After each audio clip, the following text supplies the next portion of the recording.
നമ്മൾ പാട ഒരു ദിവസം എടുത്ത് വെച്ചിട്ട് ബട്ടർ ഉണ്ടാക്കാൻ നോക്കുകയാണ്.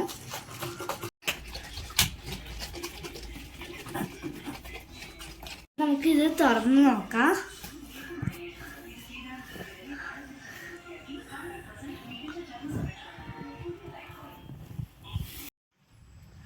അപ്പോൾ നമ്മൾ ഇത് വേറൊരു പാത്രത്തേക്ക് മാറ്റിയിടുകയാണ്. അപ്പോൾ അരിപ്പയിൽ നല്ല ഐസ്ക്രീം പോലെയുള്ള സാധനത്തിന് നമ്മൾ അതിലത്തെ വെള്ളമൊക്കെ കളഞ്ഞ് അത് മാത്രമാക്കി എടുക്കുകയാണ്.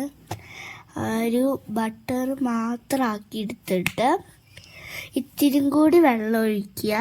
എന്നിട്ട് നമ്മൾ വീണ്ടും അതൊന്ന് ബട്ടർ ആക്കിയിട്ട് എടുക്കുക. ഞാൻ കഴിച്ചു നോക്കിയപ്പോൾ നല്ല ടേസ്റ്റ് ഉണ്ടായിരുന്നു, അടിപൊളിയാണ്. അപ്പം നമ്മളിത് ഒരു വേറെ പാത്രത്തേക്ക് മാറ്റിയിടുകയാണ്. അപ്പോൾ നമ്മൾക്ക് എന്തായാലും